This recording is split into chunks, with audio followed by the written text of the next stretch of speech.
The evening began with a hesitation, a pause before the door. The house stood in soft amber light, the kind that leaks through curtains at dusk, inviting yet warning all at once. There was laughter from inside, a low, familiar voice, and for a moment he almost turned back. But curiosity, that dangerous little spark that had been whispering his name for weeks, pushed him forward. He'd known her for years, his friend's mother, always the poised one in gatherings, her presence somehow both effortless and commanding. Every movement she made carried intention. The way she poured tea, brushed her hair behind her ear, or smiled without saying a word. There was something magnetic about her composure, something that drew attention without ever asking for it. The door opened. Her figure appeared, framed in golden light, barefoot, wearing a loose cream sweater that hung slightly off one shoulder and jeans that hinted at her easy confidence. Her dark hair, long and wavy, caught the light as she tilted her head in mild surprise. "Well, this is unexpected," she said, her tone playful but edged with curiosity. He stammered a greeting, words tumbling over themselves, trying to sound casual. He had told himself he came to return something, his friend's book, but they both knew that wasn't the truth. There was something else in the air, something unspoken that lingered between the polite words and steady glances. "Come in," she said finally, stepping aside. The scent of coffee and vanilla drifted through the house, mixing with the faint sound of soft jazz playing from another room. The living room was warm, intimate, the kind of space that made one forget the outside world. As he entered, his pulse quickened. Her voice, low and calm, broke the quiet. "So what brings you here, really?" The question lingered in the air like a challenge. Her eyes searched his, not demanding an answer, but inviting honesty. There was no accusation in her tone, just a quiet knowing, an understanding that whatever reason he offered would be only half the truth. He tried to meet her gaze, but there was too much in it, wisdom, mischief, and something else he couldn't name. She smiled then, a small, knowing curve of her lips that made his chest tighten. "Curious," she murmured, more to herself than to him. "You always did have that look." He swallowed hard, unsure whether to laugh or retreat. The room felt smaller now, the air thicker with something invisible but real. She walked past him to pour herself a cup of tea, her voice soft but teasing. "You know, curiosity can be dangerous, especially when you don't know what you're looking for." He finally found his voice. "Maybe that's the point." She turned then, meeting his eyes again, amusement glinting beneath calm control. "Brave words," she said with a quiet laugh. "Let's see how long that bravery lasts." It was then he realized he hadn't just walked in her home. He'd stepped across a line he couldn't uncross. The following moments unfolded like a quiet chess match, one where neither wanted to win too soon. She sat across from him, legs crossed, a small smirk tugging at the corner of her mouth as she stirred her tea with slow precision. The sound of the spoon against the ceramic cup filled the silence between them, rhythmic and deliberate. Every small gesture she made seemed to have a purpose, an unspoken confidence that drew him in closer without her saying a word. "So," she began, her tone light but edged with amusement, "you show up unannounced on a Friday night when you know no one else is home, and you expect me not to ask questions." Her words were playful, but her eyes were testing him. There was something about her gaze, steady and almost daring, that made him feel both exposed and seen in a way that was unfamiliar. "I didn't really think about it," he said quietly. "I just ended up here." She leaned back in her chair, considering him with that same quiet amusement. That's what they all say before something interesting happens. Her laugh was soft, but it lingered, wrapping around him like warmth. It wasn't mocking, it was inviting, almost encouraging. And in that moment, he realized she was leading this. Every word, every pause, every shift of her tone was deliberate. He tried to deflect with humor. "Are you saying I'm in trouble?" Her smile deepened. "Not yet, but curiosity tends to have consequences." She rose from her chair, walking past him to place her cup in the sink. The faint sound of running water filled the space as she spoke again, this time quieter. "You remind me of someone someone who used to look at me the same way you're looking at me now." He looked down, embarrassed by how transparent he must have seemed. "And how's that?" She turned back to him, drying her hands on a towel, her expression unreadable, but her voice low and certain. "Like you want to understand me, but you don't know where to start." Her honesty caught him off guard. He felt the words more than he understood them, like she had peeled back something he didn't know was visible. She walked closer, stopping just a few feet away. The space between them seemed to hum with tension, neither moving, but both acutely aware of the distance. Her perfume was faint, something floral and mature, grounded by warmth. "You're quiet," she said softly. "That's dangerous." He met her gaze, his pulse steady but strong. "Why?" "Because quiet people think too much," she replied, a faint smile touching her lips. "And once they start feeling, they can't stop." The silence that followed wasn't awkward. It was charged, the kind of silence that holds its breath before something irreversible happens. She finally broke it with a teasing grin. "Relax. You look like you're about to confess something." He smiled faintly. "Maybe I am." Her eyes softened, but her tone stayed teasing. "Then say it carefully. Some confessions can't be taken back." The moment hung in the air, fragile, electric, and too real to ignore. The air between them shifted that evening, less playful, more deliberate. What began as curiosity was turning into a subtle challenge neither had planned for. She stood by the window, watching the faint drizzle outside. Her reflection blended with the city lights beyond the glass, soft and golden, giving her an almost dreamlike quality. When she finally turned, her gaze met his, sharp yet tender, as though she was daring him to look deeper. "So," she said with quiet amusement, "do you always stare this much, or am I just special tonight?" He smiled, trying to keep his voice steady. "Maybe both." She laughed, low and genuine, the kind of laugh that revealed more than she intended. There was warmth in it, but also a trace of something heavier, something that came from years of holding herself together. "Careful," she said, brushing a strand of hair from her face. "Flattery from someone your age sounds like trouble waiting to happen." He leaned forward slightly. "Then maybe I'm fine with a little trouble." Her eyes flickered, just for a second. It wasn't surprise exactly. It was recognition. He could tell she was used to control, used to being the one who kept the upper hand. But now, for a fleeting moment, she looked unsure, like she was questioning why his words mattered at all. She walked past him, her scent trailing faintly, fresh linen and faint jasmine. "You think you're brave," she said softly, "but you don't know what you're asking for." "I'm not asking for anything," he replied. "Just a chance to understand you."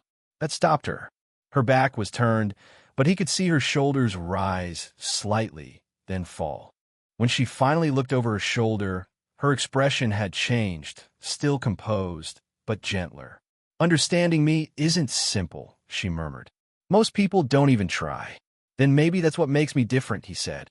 For a while, she didn't speak. The only sound was the rain outside, steady and soft, like a rhythm that filled the quiet. She turned fully then, her steps slow and deliberate. She came closer until she was standing right in front of him, just a breath away. Her voice dropped, soft, steady, but edged with vulnerability. "You have no idea what you're doing to me." His chest tightened. "Then tell me." She studied him for a long moment, her expression unreadable. Finally, she smiled, half amusement, half surrender. "You really don't stop, do you?" He shook his head slightly. "Not when something feels real." She exhaled, almost like a laugh. "Real can be dangerous." "Then why does it feel right?" Her eyes softened again, but she didn't answer. Instead, she reached out just lightly and brushed her fingers against his wrist. It was barely a touch, but enough to make his breath catch. Her voice came in a whisper. "If you keep standing this close, you'll make me forget what's wrong and what's right." He held her gaze, steady and unflinching. "Maybe we both already have." The silence that followed wasn't just quiet. It was charged, alive, and trembling on the edge of something neither could undo. The next few days unfolded in a haze of moments that neither could fully explain. Their conversations had stretched from light teasing to deeply personal confessions. What began as curiosity was evolving into something they both recognized but refused to name. She invited him over again under the guise of helping her fix something. He didn't question it. When he arrived, the house was filled with the golden glow of afternoon sunlight. Music played softly from a speaker, an old jazz tune that fit her perfectly, elegant, timeless, slightly melancholic. She was in the kitchen, barefoot, wearing a soft cream sweater and jeans. There was something effortlessly intimate about it. Not staged, just real. "You came fast," she said with a smirk, leaning on the counter. "Eager to help? Or just bored?" He smiled. "Maybe both." She murmured, stirring a cup of tea. "You always have an answer ready, don't you?" He moved closer, drawn by the faint warmth of her presence. "Not always the right one," he said. She looked up then, eyes locking with his. The silence that followed wasn't awkward. It was heavy with everything left unsaid. He could feel the tension thickening between them, subtle but impossible to ignore. She broke it first. "You shouldn't look at me like that." "Like what?" "Like you know me." He hesitated, his tone softening. "Maybe I'm starting to." Her expression faltered for the briefest moment, revealing something raw behind her calm exterior. "You shouldn't want to." "Why not?" She looked away, her voice lower. "Because I'm not supposed to be part of your story. You're young, free, and I've already lived too many versions of this." He stepped closer. "Maybe this one's different." Her breath caught. Not dramatically, just a small, involuntary pause that said more than words. She turned slightly, her shoulder brushing his arm as she reached for her cup. The contact was fleeting, but electric. "Different can be dangerous," she whispered. He smiled faintly. "So can pretending you don't feel it." Her lips parted, ready with another witty retort, but it didn't come. Instead, she just looked at him, searching for something. Maybe an excuse. Maybe a reason to step back. But none came. The air grew still. He could hear her heartbeat, or maybe it was his own. She placed the cup down slowly, deliberately, as though buying herself a second to decide. "Finally," she said, almost too quietly, "you should go." He froze. "Do you want me to?" Her eyes lifted again, softer now. "I should, but I don't." The honesty in her voice undid him completely. There was no teasing now, no walls. Just two people standing too close, caught in a moment that had gone too far to deny and too fragile to ruin. He reached up, brushing a stray hair from her face. She didn't move, didn't flinch. Her eyes closed briefly, like she was surrendering to the moment, to him, or maybe to herself. When she opened them, there was a faint smile. "You're going to make this very complicated." He answered quietly, "It already is." Outside, the rain began again, gentle, rhythmic, and perfectly in tune with the storm neither of them could hide from anymore. It was never meant to go this far. That's what she said the next time they met. But it was already too late. The line between curiosity and connection had blurred beyond repair. The evening began with something innocent, a message from her. Asterisk, "If you're not busy, come by. I made too much dinner." Asterisk, it was the kind of excuse that both of them knew wasn't really about food. He arrived just as the sun dipped below the horizon, painting the living room in soft amber tones. The air smelled faintly of rosemary and wine. She greeted him with that familiar, knowing smile, the one that seemed to carry both a warning and an invitation. She was dressed simply, a loose satin blouse and dark jeans, her hair tied back with a few strands escaping. Effortless. Beautiful. They ate, they laughed, but it wasn't the same as before. The pauses between their words carried a weight that neither could ignore. Every glance lingered too long. Every brush of her hand on the table sent a ripple through him. After dinner, she poured wine into 2 glasses. "Just one," she said. "We'll keep it easy tonight." But nothing about the night felt easy. They moved to the couch, sitting closer than before. The faint hum of an old record played in the background, and the quiet between them felt alive. She sighed, swirling her glass. "You have no idea how dangerous this is," she murmured. He leaned back slightly, watching her. "Then why did you invite me?" Her lips curved into a faint, conflicted smile. "Because I wanted to see if I could still stop." "Can you?" he asked softly. She looked at him for a long time before answering. No, and that scares me. Something inside him broke open at those words. For weeks, he had wondered if this was just curiosity, a game, a passing fascination. But hearing her admit fear made her human, not untouchable. It made him want to protect her from everything, even herself. He reached out, his hand brushing against hers. She didn't pull away. You shouldn't, she whispered. I know. Her fingers trembled slightly as she set her glass down. The next moment felt suspended in air, quiet, still, full of tension that had been building for too long. She turned toward him, their faces only inches apart. Her eyes searched as like she was looking for a reason not to do what came next. But instead of finding one, she found truth. Tell me this isn't just curiosity for you, she said. It's not, he replied, voice low. It's more than I planned for. She exhaled shakily, almost laughing at the irony. Then we're both in trouble. Her confession wasn't loud, but it hit deeper than any declaration could. The moment stretched, fragile, intimate, unspoken. Then, as if gravity decided for them, their foreheads brushed lightly. For a second, everything went still. No words, no fear, just breath and closeness. When she finally pulled back, her voice was soft but trembling. This doesn't leave this room. Ever. He nodded slowly. Then I'll never leave, either. Her eyes flickered with something dangerous, something tender. And for the first time, she didn't argue. Outside, the night held its breath, knowing some rules, once broken, can never be mended. Morning came too soon, carrying the kind of silence that feels heavy with things left unsaid. The air was cool, sunlight spilling through half-drawn curtains, painting gold across her face as she moved quietly through the kitchen.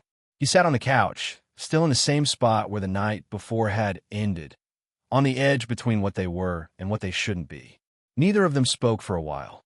The only sounds were the faint clatter of a coffee cup and the slow rhythm of her breathing. It was peaceful, but not comfortable. Every second seemed to echo with what had happened, or almost happened, between them. When she finally turned around, she didn't meet his eyes. You should probably go before he gets back, she said softly, her tone careful, practiced. He nodded but didn't move. Do you regret it? That made her pause. Her hand froze midair, holding the cup like it might break. Then she set it down and sighed. Regret? She repeated, almost to herself. I don't even know what to call this. He leaned forward. Call it real. Her eyes flicked up, and for a moment, something cracked through the wall she had built. Real isn't supposed to happen here, she whispered. Not between us. But it had, and they both knew it. He stood, stepping closer, until only a few feet separated them. The air between them felt electric, but not in the same way it used to. This wasn't just tension or curiosity anymore. It was connection, the kind that leaves a mark. You keep saying this is wrong, he said quietly, but you never tell me to stop. Her breath hitched. She wanted to say it, to end it, but the words refused to come. Because deep down, she didn't want to stop. Instead, she said, You don't understand what this could do to me. He held her gaze. Then tell me. Help me understand. Her expression softened, exhaustion creeping into her voice. You're young. You'll move on. But I'll be the one left standing in the fire. He shook his head. Then I'll burn with you. It was reckless, heartfelt, and far too honest. The kind of thing that can't be taken back, once said. She blinked, stunned by the conviction in his words. For a long moment, she just stared at him, at the boy who had somehow found a way past every defense she'd ever built. Then, slowly, she stepped closer, close enough that he could feel her heartbeat against his chest. Don't say things like that, she murmured. You'll make me believe you mean it. Ido.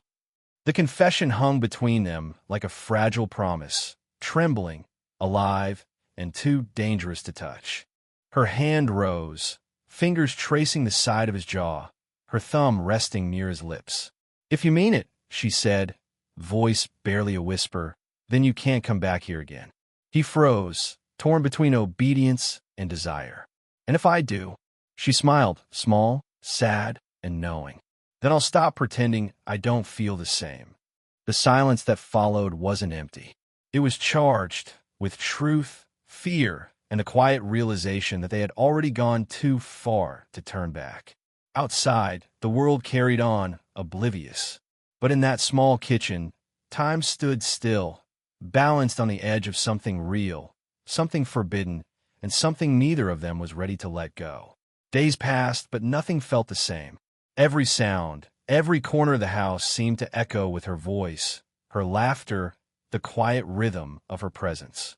He tried to distract himself. Friends, classes, late nights that blurred into early mornings. But the memory of that morning lingered like a half-finished sentence. Then one afternoon, his phone buzzed. A simple message. "Can we talk?" The words burned into his chest. He didn't hesitate. When he arrived, the house felt different, quieter, colder, as if it had learned to hold its breath. She opened the door slowly, her expression unreadable, eyes soft but cautious. For a moment, neither spoke. Then she stepped aside to let him in. "Coffee?" she asked, almost by reflex. He shook his head. "I just want to know if you meant it." Her lips parted, but no words came. She looked down at her hands, then back up at him, and finally sighed. "I meant all of it. That's the problem." He took a small step forward. "Then why are we pretending it didn't happen?"